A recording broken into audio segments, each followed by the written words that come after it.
أعوذ بالله من الشيطان الرجيم. بسم الله الرحمن الرحيم. الحمد لله رب العالمين، والصلاة والسلام على رسوله الكريم وعلى آله وصحبه أجمعين. اللهم سبحانك لا علم لنا إلا ما علمتنا إنك أنت العليم الحكيم. اللهم رب اشرح لي صدري ويسر لي أمري واحلل عقدة من لساني يفقه قولي. اللهم رب زدنا علما وعملا وإخلاصا يا رب العالمين.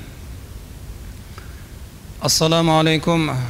Ardaқты, qadırlı, құрметті жамағат,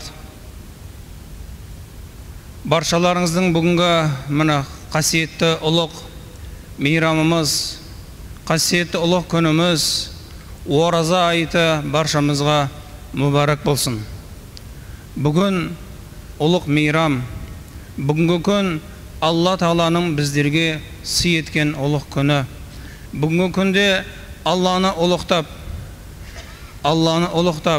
Аллаға шүкіршілік тәубе етіп, өзіміздің мұсылман болғанымызға Аллаға мың алғыс шүкірлер айтуымыз керек, құрметті жамағат.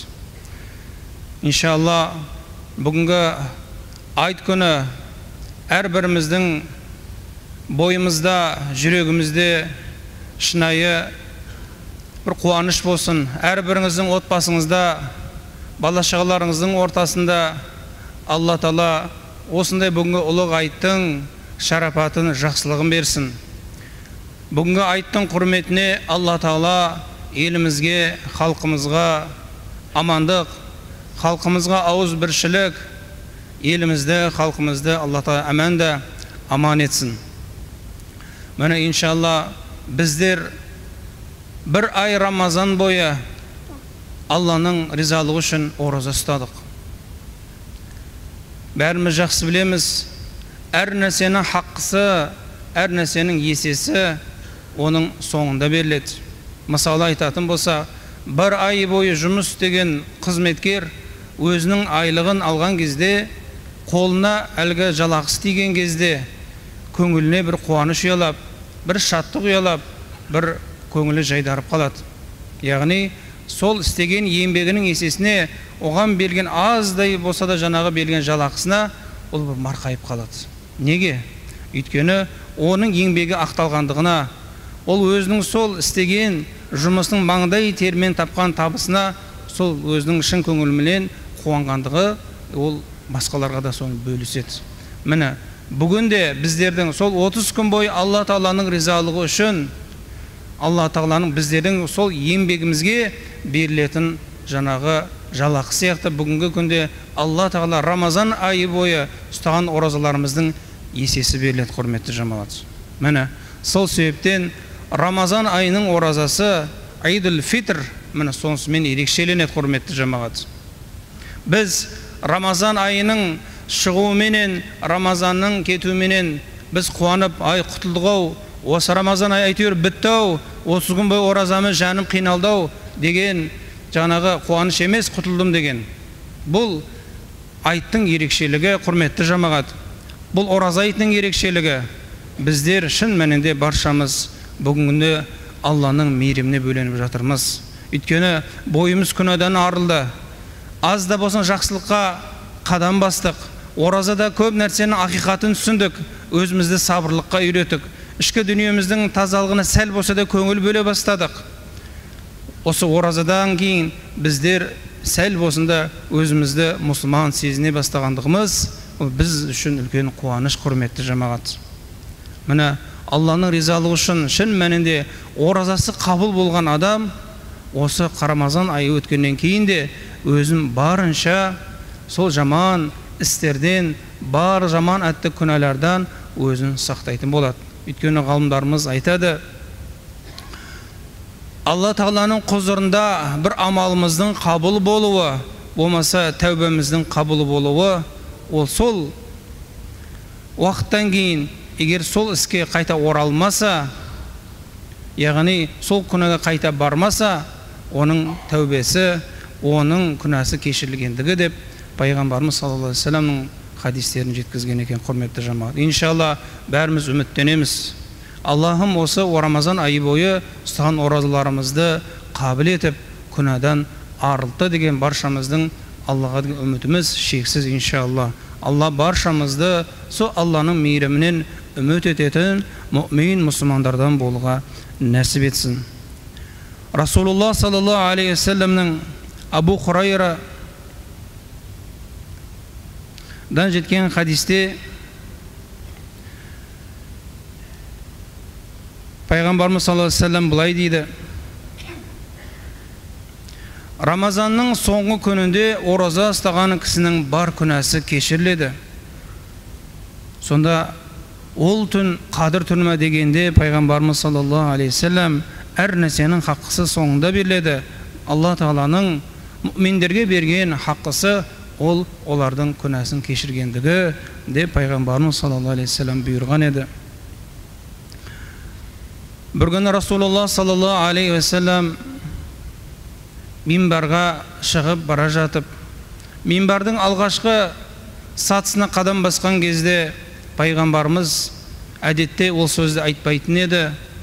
Расулуллах саллаллаху алейхи вассалам әмин деп үлкен бір толғауменен әмин сөзін айтты.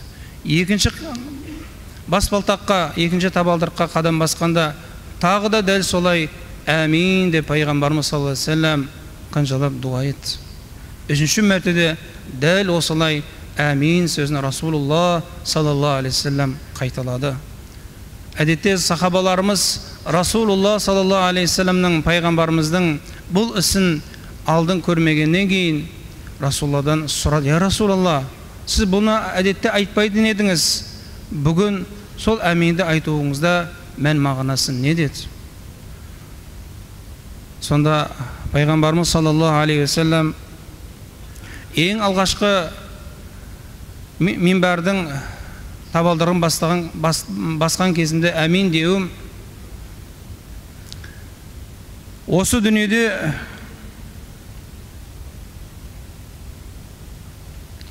ата анасы болып, ардақтаған әке шешесі болып, бірақ солардың ризашылығын ала алмай, ата ананың қарғысын алғандарға періште Жибрил алейхиссалам маған келіп, олардың мұрындары жерге сүрдірілсін дегенде мен әмин деп айттым деді. Яғни арабтарда мұрынның жерге сүрдірілуі, яғни ол қорлық көрсін деген сөз.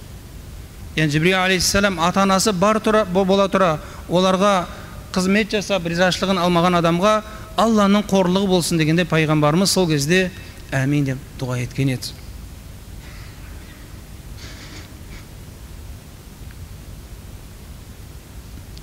Екінші рет әмин деуім пайғамбарымыз саллаллаху алейхи вассалам Жибрил алейхиссалам айтты дейді: егерде ей Мұхаммед сенің атың аталып, бірақ адамдар сенің үмбетің саған салауат айтып, саған сәлемдер жолдамаса, олардың да мұрындары жерге сүрілсін деді. Сонда пайғамбарымыз оған да әмин деп айтқан едім деді. Яғни пайғамбарымыз саллаллаху алейхи вассаламның аты аталғанда Расулуллаға саллаллаху алейхи вассаламға салауат айту ол ең абзал, ең хайырлы ғибадаттардың бір екендігін бәріміз жақсы білеміз. Ол тек қана пайғамбарымыздың аты аталғанда ғана емес, әрбір сәтте пайғамбарымызға салауат айтып, пайғамбарымызға сәлем айтып, Алладан жарлықау тілеу біздердің пайғамбарымызға деген шын мәніндегі алғысымыз, ризашылығымыз деп білеміз.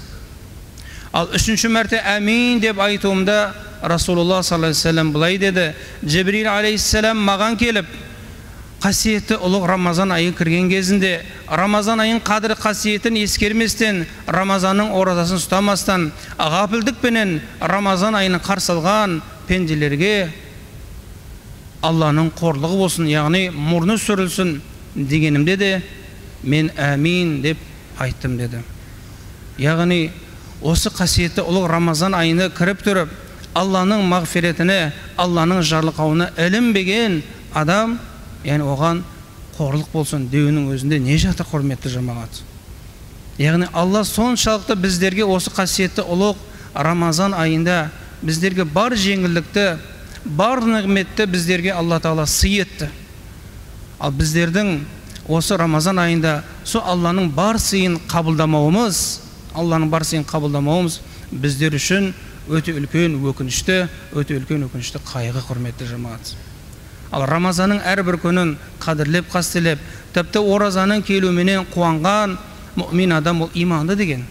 Қайсы біріңіз болмасын. Міне, сол үшін Рамазан айында, яғни күнәсі кешірілмеген адам, бұл хадистен түсінетіміз. Күнәсі кешірілмеген адам, ол ең қор, ең қайғыға, ең үлкен азапқа душар болған адам деуі, құрметті жамағат.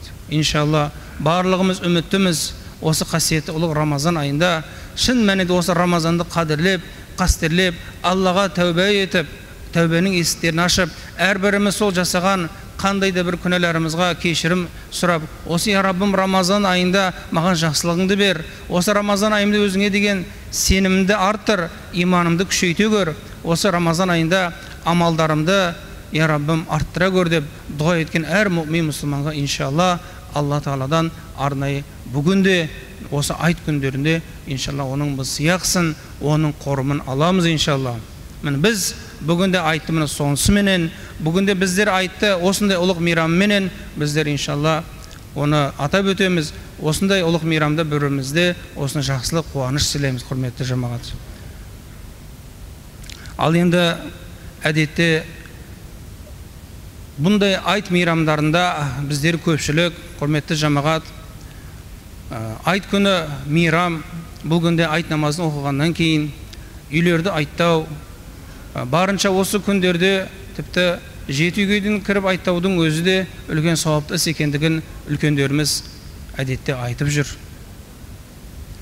Ал енді осы айттың бұл шығуы, айт деген өзі бұл қайдан келген мейрам деген сұрақ туындайтын болса, жалпы пайғамбарымыз саллаллаху алейхи вассаламның сол Мәдине қаласына хижрет қылғаннан кейін алғашқы жылдары Мәдине халқы екі мейрамды тойлайтын. Бірі яһудилердің сол діннен қалыптасқан мейрам болса, екіншісі пұтпарастардың, және бұтқа табынушылардан қалған мейрам болатын.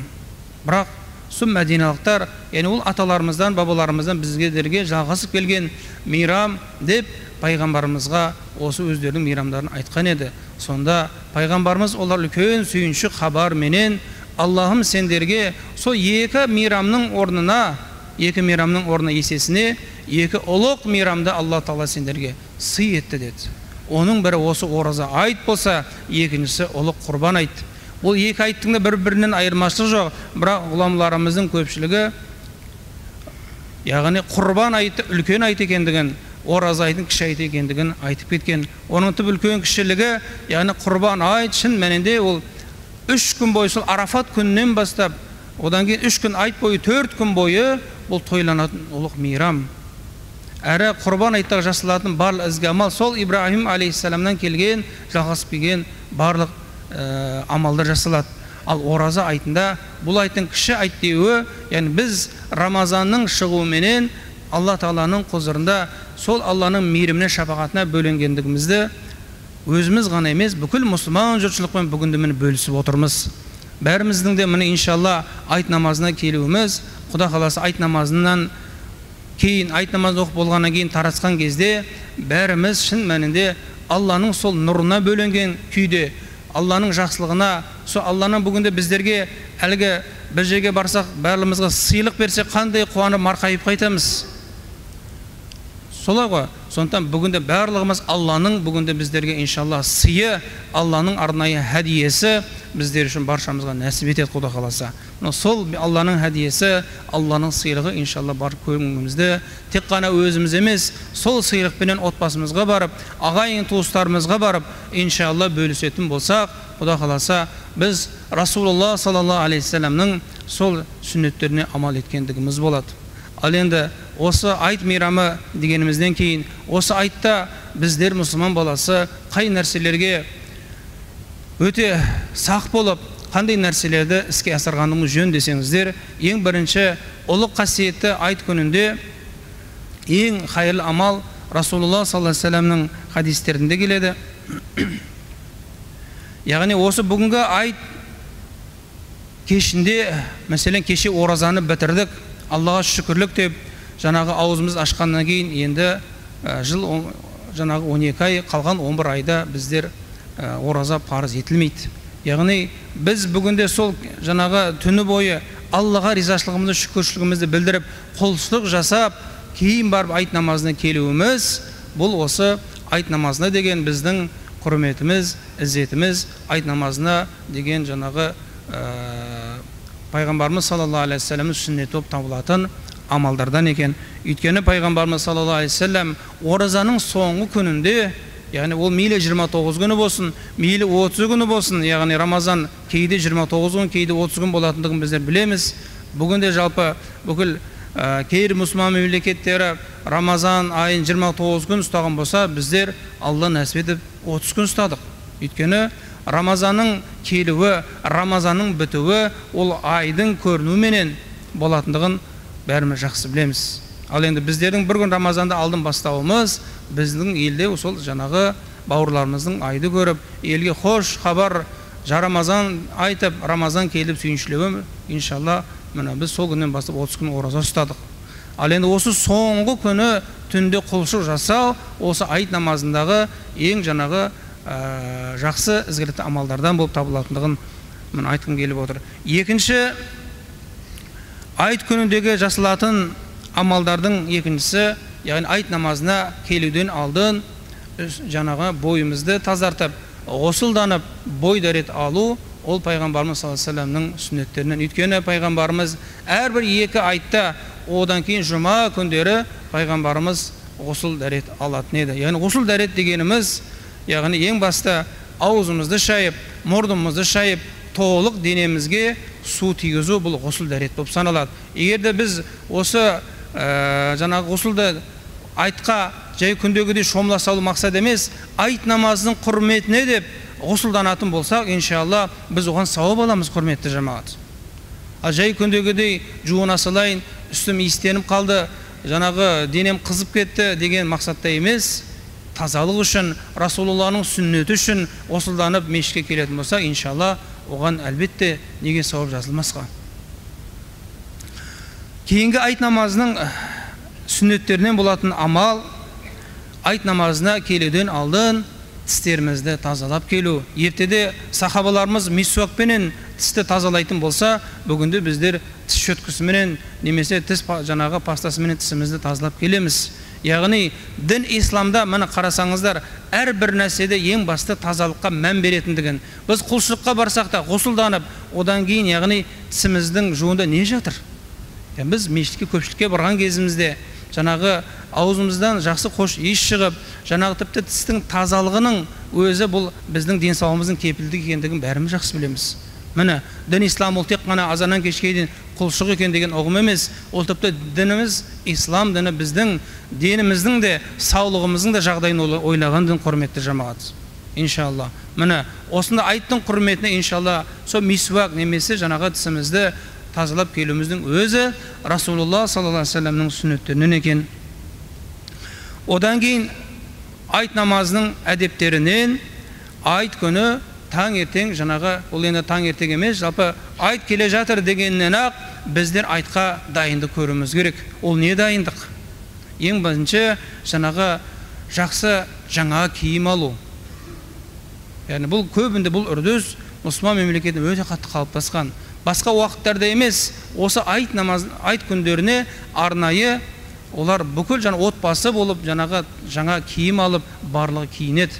Өйткені бұл күнде киім алу, ол күнде тіпті осындай үйіміздің барлығын жасақтау, ол Расулулланың сүннеттерінен. Міне біздер басқа уақытта емес, осы айт күндерін ыңғайлап тіпті жаңа киім алып, соны киетін болсақ, біз айт намазына жасаған құрметіміз Расулулланың сүннетін орындаған болып табыламыз. Тіпті пайғамбарымыз саллаллаху алейхи вассалам Ибн Аббастан жеткен хадисте айтады, пайғамбарымыздың хибара деген бір шапаны болатын. Ол шапан Йемен елінен арнайы пайғамбарымызға сыйлық жасалған еді. Ол шапанда пайғамбарымыз күнделікті кимейтін еді. Өйткені ол шапан барлық зейнеттер менен әбден жанағы әртүрлі тастар мен әшекейленген шапан болатын. Ол шапанды Расулулла саллаллаху алейхи вассалам осы айт күндері намазға киіп шығатын еді. Әрі айт күні сол шапанды киіп, ел жұртты барлығын құттықтап, айт мерекесіменен баршасына осы қуанышын бөлісетін еді. Міне сондықтан киімнің ең төмен емес, айтқа ең киімнің жақсын киіп келу, ол пайғамбарымыз саллаллаху алейхи вассаламның сүннеттерінен екен. Одан кейін айт намазына келудің әдептерінің бірі, айт намазға келетін алдын үстімізге хош иіс себу. Ол мейлі әтір болсын, мейлі әлгі бүгіндегі әртүрлі иіс сулары болсын, қандай да иіс су, жағымды иіс суларды себу айт намазының сүннеттерінен, әдептерінен екен. Одан кейінгі ораза айт намазының әдептерінен айт намазына келерден алдын, үйден бір жаңағы Расулullah саллаллаху бірнеше құрма жеместен айт намазына, яғни ораза айт намазына пайғамбарымыз үйден шықпас еді дейді. Міне көбінде кісілер кешеде мәселен ауылшардың соңғы күнде ертең сәресіге тұрамыз ба, тұрмаймыз ба деген әңгіме, ертең айт намазда барғанда тамақ ішіп келеміз бе, ішпей келеміз бе деген әңгіме бұл жылда айтылып жүрген нәрсе. Осы екі айт, өз бар жоқ екі айт. Сол екі айтты біздер шатастырамыз да тұрамыз. Қай айтта тамақ ішіп келеміз, қай тамақ ішпей келеміз. Ол жалпы бұл біздің пайғамбарымыздың сүннетіне ықыласымыздың белгісі.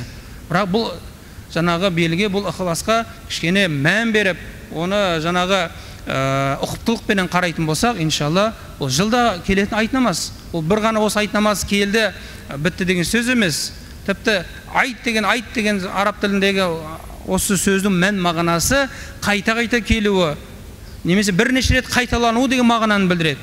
Ал біз айтты қуанышты бірнеше, яғни бұл жыл бітсе, келесі жылда Алла Тағала осы нығметті береді деген сөз. Бұл бір мәрте жаңа жалақын бердің, бұл құтылдың деген сөз емес. Жылда Алла Тағала осы Рамазанда біздер шын мәнінде қадірлеп қастерлейтін болса, осы айтта Алла Тағала сол нығметті біздерге береді деген сөз. Ал енді бұл айтта біздер сол сәресіге тұру шарт емес. Ол сәресе ораза ұстағандар үшін жасалатын амал. Ал бұл айтта біздер сол үйден шығар кезінде айт намазына, мейлі күн шыққаннан кейін болса да, міне қазір жамағатымыз, бауырларымыз мешітке келіп жатыр. Сол мешітке келе жатқан сәтте ақ олар сол жаңағы бір тәтті, бір құрма ауызға салып келуі, бұл пайғамбарымыз саллаллаху алейхи вассаламның осы ораза айтына келу сүннеттерінен екен. Одан кейінгі айттың әдептерінен айт намазына келерден алдын жаңағы пайғамбарымыз және барша сахабалары сол ораза айындағы берілетін пітір садақаны яғни осы айт намаздан алдын беретін еді. Бірақ әрине ораза ішінде берілген әрбір садақаның, әрбір ізгілікті амалдың сауабы көп екендігін біздер жақсы білеміз. Біздің елде жалпы ораза ай бойы осы жаңа барлық ізгі амалдар, берілетін зекеттер, берілетін барлық пітір садақалар ораза айында беріледі. Ал енді ораза айында бере алмай қалсақ, осы айт намазына дейін сол пітір садақаларды беруге ол болатындығы да осы айт намазының әдептерінен. Ал енді қандай да бір себептерменен мен пітір садақаны бере алмай қалдым деп қазір біз айт намазынан кейін оны ескеріп бағалап жатса, ол әрине пітір садақасын берсе болады, бірақ ол жай садақа ретінде өтетіндігін біздер жадымызда ұстай білейік, құрметті жамағат. Одан кейінгі айт намазының әдептерінен, міне жаңа таңертең сол біздер мешітке келе жатқан кезімізде бір риза болдым. Мына жақтан 4-5 жігіт қойдым, дауыстап Аллаху акбар, Аллаху акбар, ла иляха иллаллаху, Аллаху акбар, Аллаху акбар, улиллахил хамд деп дауыстап мешітке тәкбір айтып келе жатыр. Шын мәнінде көңілім жадырап қуанып қалдым. Алла разы болсын. Міне жастарымыз пайғамбарымыздың сол осы намаз, ораза айт намаздарына келудегі әдептерін жастарымыз соны жад алып, соған амал етіп келуінің өзі біздерді қуантады, құрметті жамағат. Ол тек құрбан айтта ғана емес, осы ораза айтына да, тіпті сол үйден шыққаннан бастап мешітке келіп, сол айт намазы басталғанға дейін, сол біздер қазір осы мешітте отырсақ та, ішімізден Алланы ұлықтап, тәкбір, ташриқ айтуымыз, ол да айт намазының сүннеттерінен екен. Яғни Аллаху акбар, Аллаху акбар, ла иляха иллаллаху, Аллаху акбар, Аллаху акбар, валиллахил хамд деп тәкбір айтуымыз, ол да айттың сүннеттерінен. Өйткені осы тәкбірді айту бұл Расулалла саллаллаху алейхи вассаламның уақытында да бұл амал істелінетін еді. Өйткені Құранда Алла Тағала осы Рамазан айы жөніндегі аяттардан кейін ең соңында Алла Тағала «Валитукмилул иддата валитукаббируллах аля ма хадакум ва лааллакум ташкурун».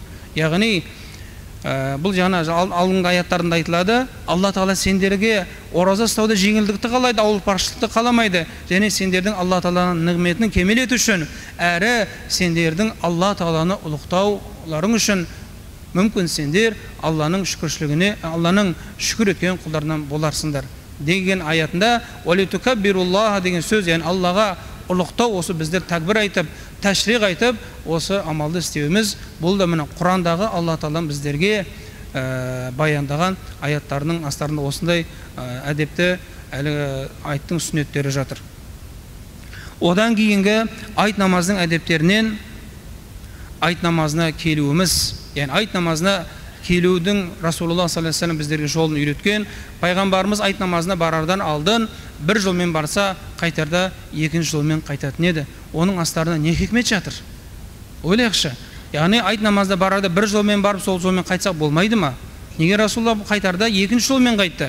Деген сұрақ туындаса ғалымдарымыз айтады. Оның екі хикметі бар дейді.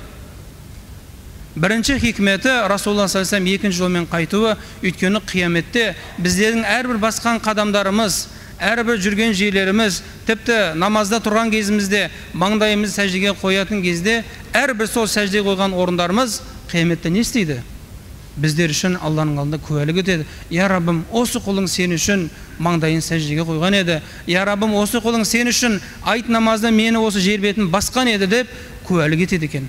Сонда Пайғамбарым тек қана бір жер емес, басқа жерлердің барлығы да куәлік етсін деп Пайғамбарымыз саллаллаху алейхи вассалам басқа жолмен қайтатын еді. Ал енді екінші хикметі, яғни Пайғамбарымыз саллаллаху алейхи вассалам, яғни таңертең айт намазына келетқанда тікелей тәкбір айтып келетін болса, қайтар уақытында өзінің сахабаларына, жақын достарына, тіпті өзінің отбасының жаңағы бөліктеріне барып, оларды айттап, құттықтап шығатын еді деген сөз. Яғни екінші жолы, яғни басқа айттап, кейін барып үйіне қайтады деген сөз ғой.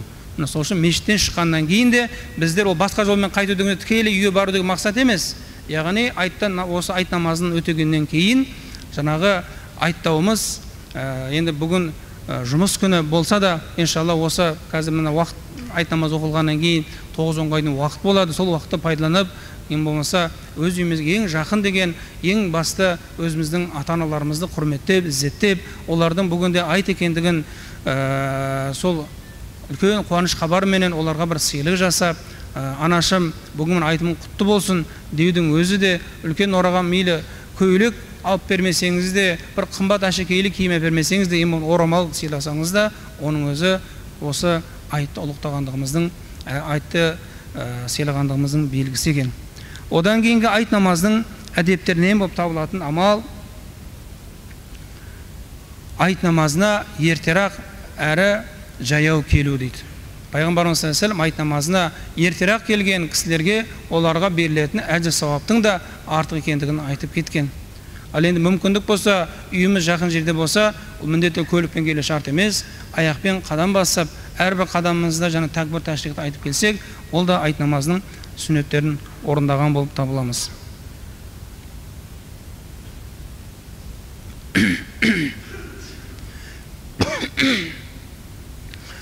Енді одан кейінгі жалпы енді айт намазының әдеттерінің бірі ағайын туыстарды осы күнде осы айт мейраммен құттықтап, яғни бізде қазақта оны жақсы бізге үлгі етіп, аталарымыз үйретіп кеткен, кем дегенде 7 үйді арала дейді. 7 үйді аралап, олармен осы айт намазын бөлісіп, дұға жасап, олар үшін тілек қылудың өзі осы айт намазының айт күндері жасалатын ізгілікті амалдардан екендігі. Одан кейінгі айт намазының әдептерінен өзіміз ғана емес, өзіміздің үйдегі өмір бойы қасымыздағы серік болған сүйікті жарымызды да, немесе әйелдеріміз өздерінің ерлерін осы айт күндері құттықтап қана құттықтау ғана емес, ең болғанда осы айт күндері бір-біріне сыйлық жасауы да пайғамбарымыздың сүннетінен. Өйткені пайғамбарымыз саллаллаху алейхи вассалам айтады, бір-бірлеріңе хәдия, сыйлық жасаңдар, өйткені ол араларындағы сенімді, махаббатты берік етеді дейді. Тіпті бір-бірлеріңе амандық сұрасыңдар, амандық сұрасу, ол мейлі таниық танымайық, бірақ мейлі ол кісіні біз ренжіскен болайық, мейлі ол кісіні қапа қылған болайық, бірақ амандасу, хал сұрасу, бірінші болып жағдайын сұрасып кешірім сұрауыңыз, ол арадағы өшпенділікті жояды дейді Расулалла саллаллаху алейхи вассалам. Бұл пайғамбарымыздың хадистерінен. Одан кейінгі айттың әдептерінен бірнеше ғана қалды, соны енді тамамдап, одан кейін айт намазының тәртіптерін айтайық, құрметті жамағат.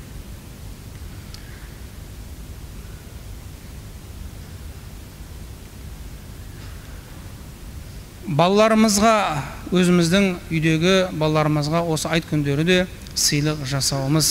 Өйткені көбінде балаларымыз біздерде басқа мейрамдарды, бұл айт мейрамдарынан көрі басқа мейрамдарға кішкене көңілдері ауып, сол мейрамдар асыға көтеді. Өйткені неге? Ол мейрамдарда балаларға ерекше сыйлық жасалады, ол мейрамда балалардың көңілі көтеріледі, ол күндері балалардың көңілі марқайып қуанып қалады. Ал сондай күндерді, осы айт күндерде балаға біздер сыйлап, әкетай осы айт қашан болады, ораза айт қашан болады, құрбан айт қашан болады деген тіпті жағдайға дейін жеткізсек, иншалла ол істе үлкен сауап бар екенді ұмытпай, құрметті жамағат.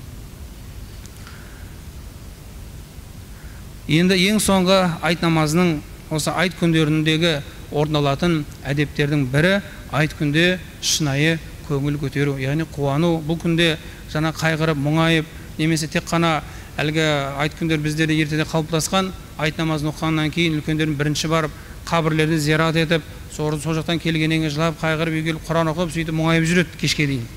Жалпы ол айт күндері Құран бағыштау, зияраттарды аралап, соларға сол жаққа барып тазалап, кішкене болсын марқұмдарды еске алып Құран бағыштау, ол да айттың әдептерінен, бірақ күні бойы мұңайып қайғыру ол айт намазына, айт күндеріне жарасатын амал емес. Сондықтан айт күндері тіпті бәріміз жақсы білеміз, бірде пайғамбарымыз саллаллаху алейхи вассалам, Айша анамыз бәрің жақсы білесіздер, кішкентайынан пайғамбарымыздың қасында болатын, тіпті пайғамбарымыздың қызындай еді. Сонда пайғамбарымыз саллаллаху алейхи вассалам көбінде тыныс алып демалып жатқан кезінде Айша анамыз қасындағы құрбыларыменен үйде ойнап жүреді, тіпті ән де салатын. Сонда Әбу Бәкір: "Ей Айша, енді өткен қызы ғой, сен ұялмайсың ба? Пайғамбарымыз мына жерде тыныс алып жатыр, сен қыздарыңменен ойын күлкі көтеріп, ән айтуларының бұл пайғамбарымызға деген құрметсіздіктерің ғой" дегенде пайғамбарымыз жаңағы басын көрпеге бүркеніп жатқан пайғамбарымыз көрпесін асып: "Ей Әбу Бәкір, бүгін олардың мейрамы." Яғни айт күндерде пайғамбарымыз саллаллаху алейхи вассалам осы нәрсені айтқан екен. Бұл бүгін жалпы үлкен мейрам, мейрамда біздер көңіл көтеріп, осындай балалардың көңіліндегі бір қуаныш сыйлау, ол жақсылықтың нышаны деген. Тіпті өлең айтуларында пайғамбарымыз саллаллаху алейхи вассалам жаңағы Мәдинада ансарилардан сол осындай мейрамдарда айтылған өлеңдер болған. Пайғамбарымыз сол өлеңдерді жастар айтқан кезде пайғамбарымыз оны тыйым салмаған. Ал бірақ әрине шариғаттың шеңберінде әлгі дінімізге қайшы ешбір жаңағы Абай атамыздың айтқандай әніңде әсері бар, құлақта тесері бар дегеніндей, яғни осы біздердің осы күндерде барынша көңіл көтеріп, бір-бірімізге жақсылықты хабарменен, қуанышпенен көңіл сыйлауымыздың өзі де, құрметті жамағат, бұл айт күндердегі жасалатын әдептерден екен. Енді құрметті жамағат, Алла разы болсын, міне біздер барынша осы сәтті, осы айт намазын оқылу міне күтіп, інтизар болып, иншалла айт намазын оқиын деген ниетпенен келіп жатырмыз. Жаңада осы уағызымыздың бастамасында бүгінгі күннің шын мәнінде ерекше күн екендігін, Алланың бүгінде біздерге баршамызға өзінің сыйлығын, өзінің қорымын беретін күн екендігін жаңа өз сөз басымызда, уағыз басында айтып өткен болатынбыз. Иншалла сол Алланың біздерге арнайы берген мейірімі, нұры, шапағаты баршамызға нәсіп болсын. Бүгіндегі айт намазы, айт күндері біз Рамазан айынан құтылдық деген мейрам емес, бүгінде біздердің Алланың мейіріміне, рахметіне бөленген күн екендігімізді біздер жақсы түсінейік, құрметті жамағат. Сондықтан бүгін қасиетті ұлық айтымыз мүбәрак болсын, құрметті жамағат. Баршамызға Алланың ізгілігі, мейірімі, шапағаты болсын. Еліміз, халқымыз осындай тыныш заманда, аспанымыздың ашық заманында Алла Тағала осындай дәурен кешуімізді, бақытты заман кешуімізді Аллахым баршамызға нәсіп етсін дейміз. Енді айт намазы уақытысы таяп қалды. Айт намазының жалпы тәртіптерінің бірі, айт намазына келген кісі жана таң намазын оқығаннан кейін күн шыққаннан кейін 15-20 минуттан кейін айт намазы оқылса болады. Ал бізде қазір 15-20 минут емес, кешіктірдік. Солай ғой. Өйткені күн 6-тан 10-15 кеткенде күн шыққан болса, сағат 7-де айт намазын оқып жатырмыз. Оның мәнісі неде? Өйткені пайғамбарымыз саллаллаху алейхи ва саллям айтқан еді, ораза айт намазын кешіктіріңдер, құрбан айт намазын асықтырыңдар деген.